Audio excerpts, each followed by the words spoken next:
আসসালামু আলাইকুম রহমতুল্লাহি ওয়া বারাকাতুহু। আলহামদুলিল্লাহ ওয়াসসালাতু ওয়াসসালামু আলা রাসূলিল্লাহ নবিয়িনা মুহাম্মদ ওয়া আলা আলিহি ওয়া সাহবিহি আজমাইন ওয়া তাবিঈনা লাহুম বিইহসানিন ইলা ইয়াউমিদ্দিন, আম্মা বা'দ। সমাজসুধী,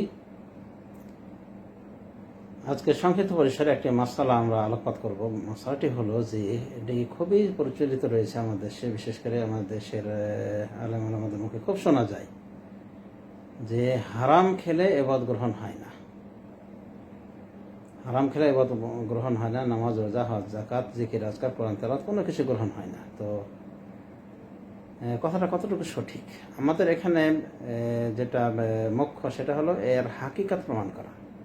এর অর্থ কখনো এ নয় যে হারাম খেতে মানুষকে উৎসাহিত করা হবে যাতে করে ওরা বেশি বেশি হারাম খায়, এটা নয়। বরং এই মাসালার শারঈ বিধান কতটা সঠিক যে হারাম খেলে ইবাদত গ্রহণ হবে না। প্রথমত আমরা বলবো যে সহিহ গ্রন্থের হাদিসে পাওয়া যায়, যেমন আবু দাউদে এসেছে, যে ব্যক্তি মদ্যপান করবে তার 40 দিনের সালাত গ্রহণ হবে না। 40 দিনের সালাত গ্রহণ হবে না মদ যে পান করবে।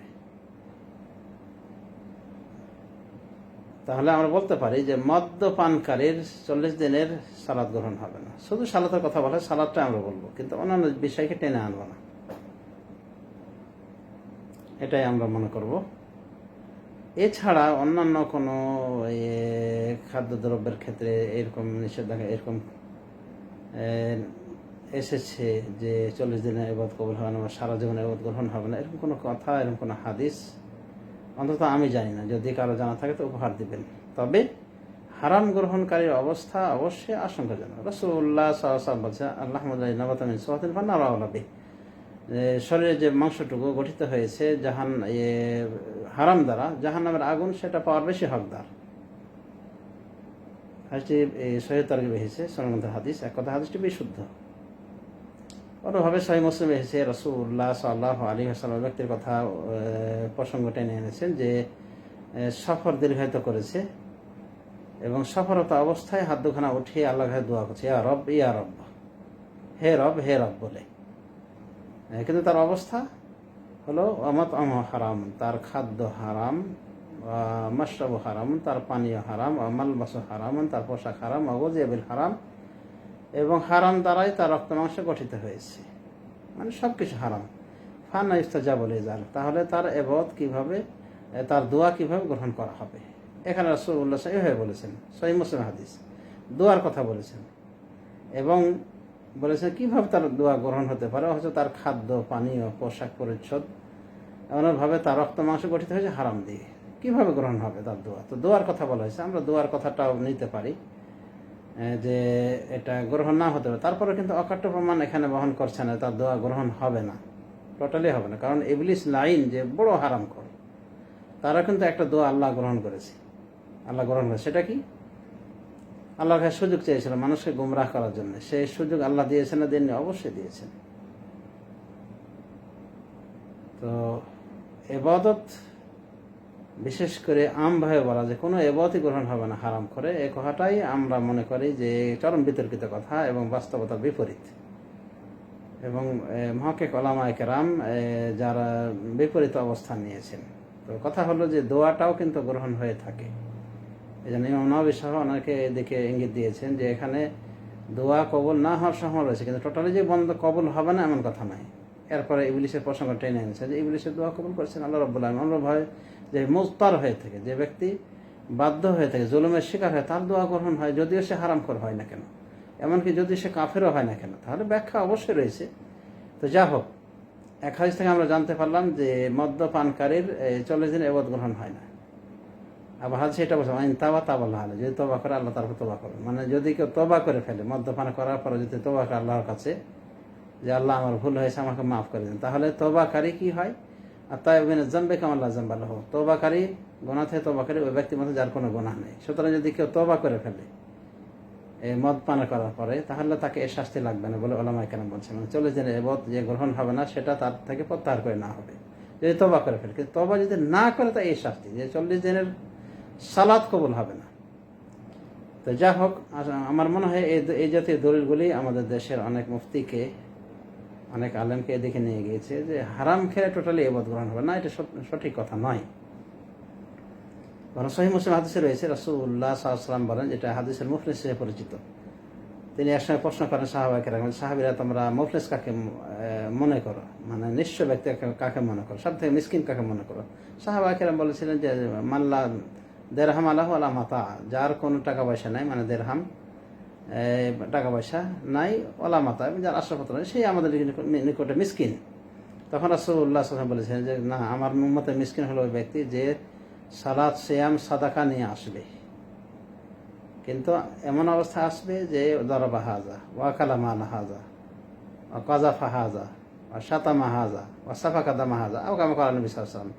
এমন অবস্থা আসলে যে একে মেরেছে, এর রক্তপাত করেছে, এর মাল খেয়ে ফেলেছে, এর মাল খেয়ে আকালা মালা হাজা, কাজাফা হাজা, একে মিথ্যা অপবাদ দিয়েছে। তখন কি করবে, কি হবে ঘটনা, যে ফায়াতি হাজা ফায়ুতা মিন হাসানাতিহি ওয়ায়ুতা হাজা মিন হাসানাতি, তখন কি করা হবে, একে ওকে তার নেকি থেকে কেটে কেটে দেওয়া হবে, মানে দাবিদারদেরকে। তো এখানে বলা হয়েছে যখন আরও দাবিদার থাকবে, আসতেই আছে দাবিদার, তখন কি করা হবে, বাকি দাবিদার যারা আসবে এই সমস্ত দাবিদারদের দাবি মেটানো হবে তার নেকি দিয়ে, নেকি দিয়ে আগে মেটানো হবে। কিন্তু যখন তার নেকি থাকবে না, আর আসতেই আছে এখনো দাবিদাররা, তখন কি করা হবে, তাদের গুনাহগুলো ওর উপর চাপিয়ে ওকে জাহান্নামে দেওয়া হবে। নেকির পাহাড় জমা করার পরও তার কোনো লাভ আসবে না। তো এই হাদিসের ভিতরে বলা হয়েছে আখালা মাল হাজা, সে অমুকের মাল খেয়েছে। তো মাল খাওয়াটা তো অন্যের মাল আত্মসাৎ করা, খাওয়া, ভক্ষণ করাটা অবশ্যই হারাম।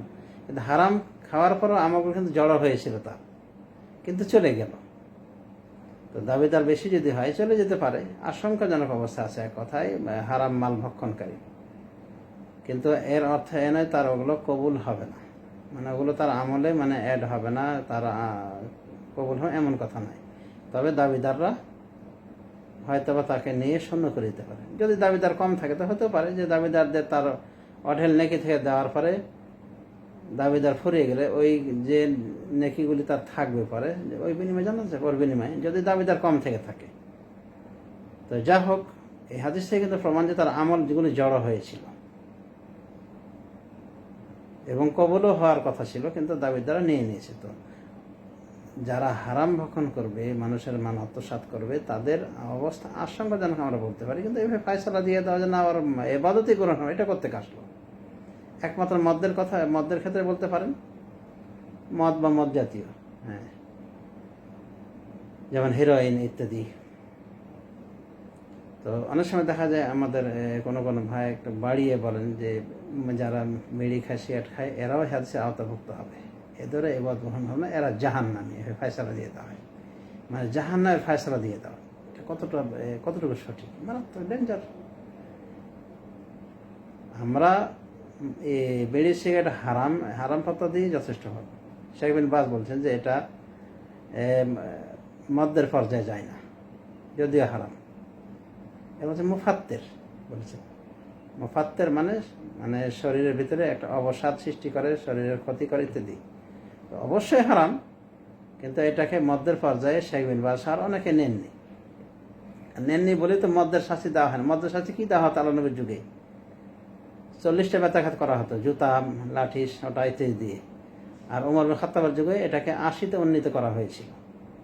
তো বিড়ি সিগারেট খোর যদি মদ খোরের সমপর্যায়ে চলে যায়, তাহলে এই শাস্তি কিন্তু সৌদি আরবে আগেই দিত। মানে যে কোনো বিড়ি সিগারেট খোরকে নিয়ে 80 বেত মারা হতো, 80 দরা মারা হতো। এগুলো হয় না। কাজে এই জাতীয় ফতোয়াগুলি আমাদের আসলে মানে মারাত্মক ফতোয়া হয়ে যায়। এই জন্য দেখবেন যে বিড়ি সিগারেট হারামের ক্ষেত্রে আরবের ওলামা এখানে যে দলিলগুলি দেয়, ঠিক আর বিপরীত আমাদের